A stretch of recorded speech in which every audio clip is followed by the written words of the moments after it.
हमारे पास है sample. Sample होता क्या है? सैंपल बेसिकली हमारे पास किसी भी पॉपुलेशन के सब ग्रुप्स हैं या सबसेट है, यानी कि पूरी पॉपुलेशन हम नहीं स्टडी कर पाते हैं तो हम उसमें से कुछ इंडिविजुअल्स ले लेते हैं जिसे हम कहते हैं ये हमारा सैंपल है। तो सैंपलिंग हमारे पास एक ऐसा प्रोसेस है जिसमें से हम कुछ इंडिविजुअल जो हैं वो सिलेक्ट कर लेते हैं अपनी एक्सेसिबल पॉपुलेशन से, जो कि हमारे पूरी की पूरी पॉपुलेशन को रिप्रेजेंट कर रहे होंगे, वो 2 इंडिविजुअल्स या 4 इंडिविजुअल्स जितने भी हम सिलेक्ट करेंगे।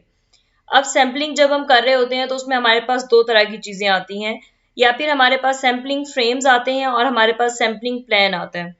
सैम्पलिंग फ्रेम में ये होता है कि हम पूरी पॉपुलेशन में जितने भी लोग हैं, जितने मेंबर्स हैं, हम उनके एक लिस्ट बना लेते हैं, फिर हम अपना एक क्राइटेरिया सेट करते हैं और उस क्राइटेरिया की बेस में से हम कुछ मेंबर्स को सिलेक्ट करते जाते हैं। तो ये हमारे पास सैम्पलिंग फ्रेम है।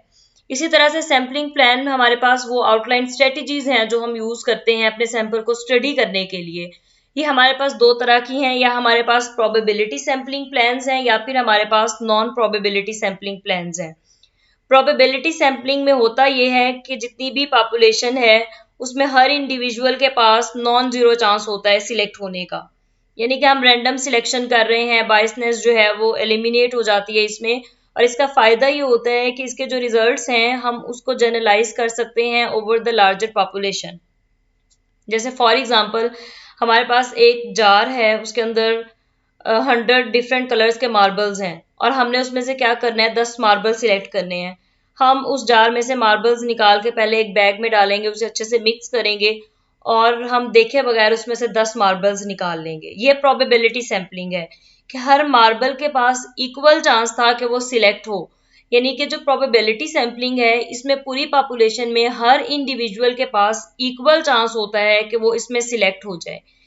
और दूसरी टाइप हमारे पास नॉन प्रोबेबिलिटी सैम्पलिंग की है। नॉन प्रोबेबिलिटी में पॉपुलेशन में जितने भी लोग होते हैं उनके पास इक्वल चांस नहीं होता, सिर्फ वो लोग सिलेक्ट होते हैं जो हमारे इंक्लूजन क्राइटेरिया पे पूरे उतरते हैं, या जो हमने अपने स्टडी का क्राइटेरिया सेट किया है कि हमने इस एज के लोग लेने हैं, हमने ये जेंडर लेना है, या जो भी हम कैरेक्टरिस्टिक अपनी पहले से डिफाइन करते हैं उन बेसिस पे हम अगर सिलेक्ट करते हैं तो वो हमारे पास नॉन प्रोबेबिलिटी सैम्पलिंग है। नॉन प्रोबेबिलिटी सैम्पलिंग में हमारे पास बायसनेस का भी थोड़ा सा फैक्टर आना शुरू हो जाता है और इसमें एक लिमिटेशन ये आती है कि हम इससे निकाले गए रिजल्ट्स को या निकाली गई फाइंडिंग्स को पूरी पॉपुलेशन पे जनरलाइज नहीं कर सकते हैं।